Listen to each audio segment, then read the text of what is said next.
Three draft picks from a few drafts ago are in danger of not making the roster. Uphill battle for them, not impossible, but how do they get on the roster? And if they do, what kind of contributions could you expect? We'll talk about it. Presented by my friends at Platinum AC and Heating. Dwayne's the best in the business. I had to get a brand new air conditioning unit where I live. The process was easy and seamless.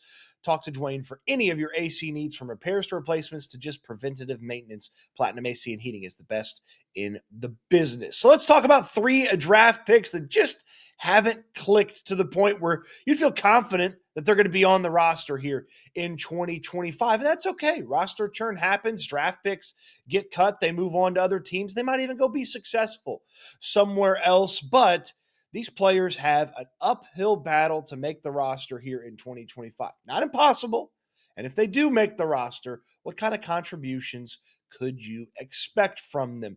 Let's start with Dameon Pierce, going back to that 2022 draft class. And man, Dameon Pierce was one of the only bright spots of that 2022 draft class. That was a really fun rookie year to watch for the running back. He was a fourth-round pick, an early fourth-round pick, and he was one of the few bright spots for the Houston Texans in the 2022 season. 2023 came with a offense change, and Dameon Pierce just never picked up what Bobby Slowick needed out of the running backs. It just never clicked for Dameon Pierce. And he talked at length in 2023 about how difficult it had been, how much he learned from that season, what he had to do ahead of 2024 to be better, to pick things up, to just really nail it. And it didn't quite work out in 2024 either. In fact, he was hurt by the time Joe Mixon got hurt and didn't even have the opportunity to play while Mixon was out, which led to the Cam Akers, Daria Gumbawale times where the Texans were trying to run the football. And when Pierce came back, he had a couple of nice moments, but most of his yardage came on a couple of plays in games that were already out of hand, against the Tennessee Titans and against the New England Patriots. It just hasn't clicked for Dameon Pierce. But here's the path to Pierce making the roster. It's a new offense, right? It's a new offense, and if it's something a little bit closer to what Nick Caley, the new offensive coordinator, ran in New England, maybe Dameon Pierce will be able to pick up this version of the offense a little bit better. Something he has working for him as he tries to make the roster is it's a clean slate for everybody behind Joe Mixon. We know Joe Mixon's on the roster, but it's a clean slate for everybody else. If you impress from day one at the running back position, you could be Joe Mixon's backup. You could be a piece of the depth chart behind the stud running back for the Houston Texans. And Pierce is going to start with that. He didn't have mini camp or OTAs, working through an injury, but if he hits the ground running in training camp, starting from zero, and picks things up, understands the offense, showcases some things in training camp, he could absolutely be on the roster. Not to mention, when the kickoff change occurred, Pierce had some success with kickoffs last year. He would be an option for kickoff return, especially if he locked down a spot in the running back room and on the depth chart. His competition, man, it's stiff. You know Woody Marks is going to be on the team as a fourth-round pick. Daria Gumbawale's special teams usefulness is greater than what Dameon Pierce brings to the table. And if Nick Chubb is 70%, 75% of what he used to be, it's going to be pretty tough to beat out Nick Chubb. But if Pierce does that, if he showcases some of those things that you saw his rookie year, maybe, just maybe, it's a running back that could spell Joe Mixon for a moment. It's a running back that you would feel somewhat confident if Joe Mixon had to miss, let's just say 2 weeks, because he's a little banged up. If Dameon Pierce could find his way onto the roster, he would have played his way into a spot where hopefully the team is confident enough to trust him. They didn't really trust him even when he was healthy last year. They weren't putting him on the field a bunch, but hopefully it's in a situation and in an offense where he can succeed and showcase some of those rookie year things. It's an uphill battle for Dameon Pierce. And amongst the players we're going to talk about, probably the toughest battle for Dameon Pierce to find himself on the roster, but it's not impossible. And if he makes the roster, you could expect usefulness on special teams and maybe, just maybe, an increased level of production closer to what he did as a rookie when he's on the field instead of Joe Mixon. Again, long road for Dameon Pierce, but not impossible.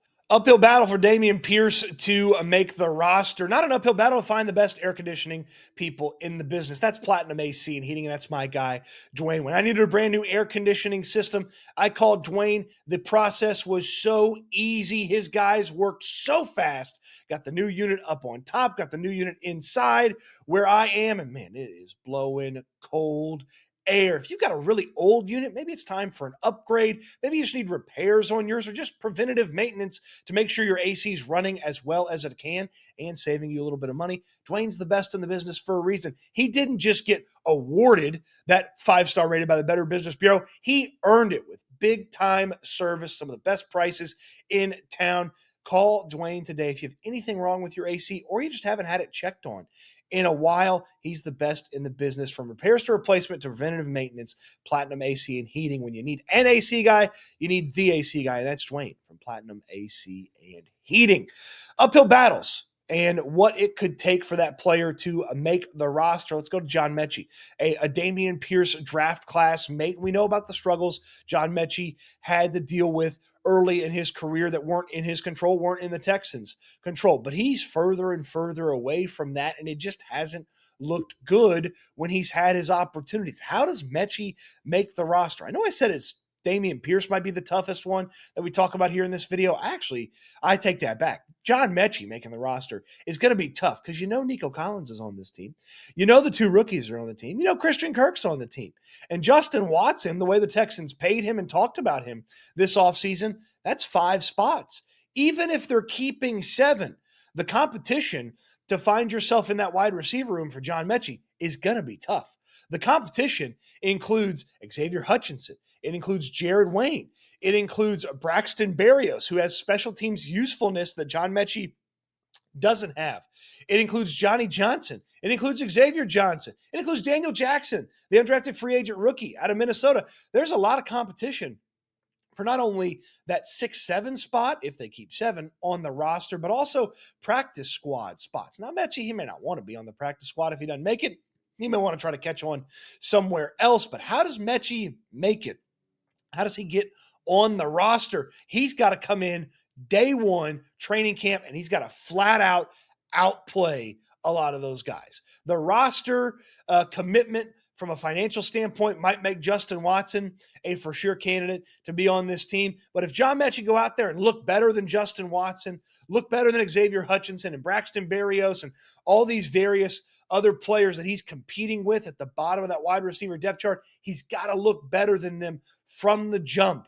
He's got to clean up the drops. Man, I feel like every other practice I'm watching John Metchie drop a pass. Maybe it's a drill or maybe it's a 7-on-7 rep or it's a team rep. But I just feel like the drops pop up in practice and it makes it difficult to trust him come game time. Not only is he going to have to look good in practice, when he plays in preseason games, he's going to have to look good. He's really got to be a training camp star to make this team. And if he makes the team, I still don't know if you're going to put him on the field that much. Even if he makes the team, what kind of production can you expect? Well, if he just looks good from day one of training camp, maybe the switch is finally flipped and he's a nice backup option on the interior of the wide receiver situation in that slot, maybe a little bit outside, but the Texans have played him a lot at slot in his time with the organization. So maybe he's a backup option there at slot should Kirk or Jalen Noel need a break or a breather. And then maybe he's got a little bit of usefulness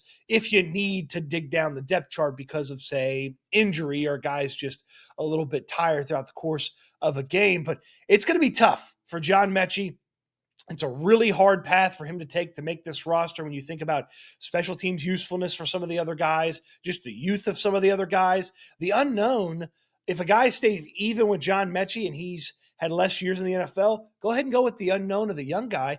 You don't go with John Metchie. It's tough for him to make the roster, but it's not impossible. He's just got to be excellent in training camp from day one. Stepping on the field, everything's got to be crisp, pristine, clean, and then he's got to go out there and show out when he gets those opportunities. You're not going to go out there and give a million reps to Nico Collins and Christian Kirk. They're veterans. Go out there, try to look as good or better than the rookies those days when you're out there and you're comparing Metchie to Jalen Noel and Jaden Higgins. If he looks better than them on a consistent basis, it may be tough to get rid of John Metchie, but it's not going to be easy for John Metchie to make this roster. So Dameon Pierce, John Metchie, draft mates in the same draft class. Metchie, a second rounder. This next player, a former second rounder as well. Juice Scruggs, disappointing so far in his NFL career. Was going to be the starting center as a rookie, got hurt in the preseason, and then when he came back in 2023, he didn't even play center. He played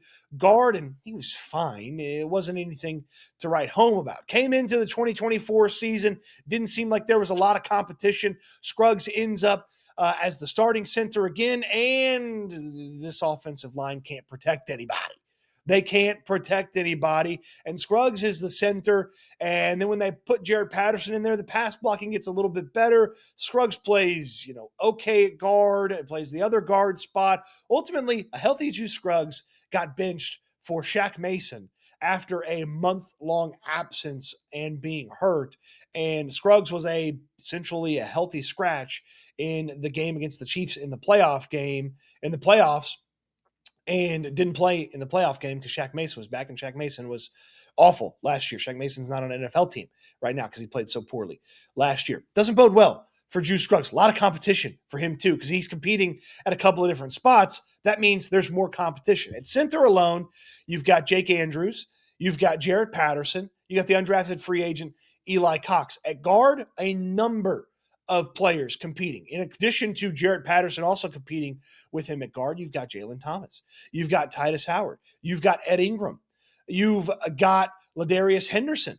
There are so many different guys competing with Juice Scruggs, and when you think about the preseason as a whole, there's not a lot of opportunities to show what you can do. You don't do pads every day at training camp. You may not play that much in preseason games, so everything for Juice Scruggs, every opportunity he gets at center, at guard, as a backup guard, whatever, he's got to be good and he's got to show what he can do. He's got to move people in the run game, and the pass blocking has to be better as well. He has to be really good every opportunity he gets because there's so much competition. There's a new sheriff in town when it comes to the style of offense, and Nick Caley. There's a new voice that they have to follow in the offensive line room. And unlike running back with this brand new offense, and we talked about with Dameon Pierce, okay, Cole Popovich is a carryover from last year, the offensive line coach. So it's not fresh, clean start with him. He knows what Scruggs is about. He knows what Scruggs has done. And so he's got to overcome some of the disappointment from the past couple of seasons to make the roster, does Juice Scruggs. If he makes the team, I can't see him starting, though that would be a nice surprise if Scruggs played well enough in training camp and the preseason that you felt comfortable in starting him at center or one of the guard spots. But could he lock down the backup center spot? Could he end up being a key backup guard for this team? Absolutely. Absolutely. And in fact, if he ends up as the backup center or a backup guard, it might allow the Texans to carry an extra tackle on the roster just in case you need a little extra tackle help as well, because Scruggs could play two positions. So could Jared Patterson too, though. So that's not an inherent only Juice Scruggs advantage either. Tough battle for him. Easier to see how he makes the roster than Metchie or Pierce because you just find some depth there on the offensive line, but it's not going to be easy for him to beat out his fellow offensive linemen and find himself on that 53. What do you think about Pierce, Metchie, and Scruggs? 1 out of 3 making the roster? 2 out of 3? They all three making it? Are we going over amongst these three players, these three former draft picks that were hoped to help out the Houston Texans? Let me know, and the conversation continues down below in the comment section. On your way down there, throw me a thumbs up on the video. Subscribe to the channel if you haven't already. Visit my friends at Platinum AC and Heating. Dwayne would love to hear from you if you have anything wrong with your air conditioner, or just put the phone number in your phone. Put the phone in your number? No, put the number in your phone for Dwayne at Platinum AC and Heating. In case you need an AC guy, you get the AC guy, Dwayne at Platinum AC and Heating. Don't forget to visit with Landry Locker and myself on the SNL channel, weekdays live at 4 p.m. And if you have big plans for the 4th of July, stay safe and have a blessed holiday as well. Appreciate you watching the video. I hope you enjoyed it. And I can't wait till we talk Texans again soon.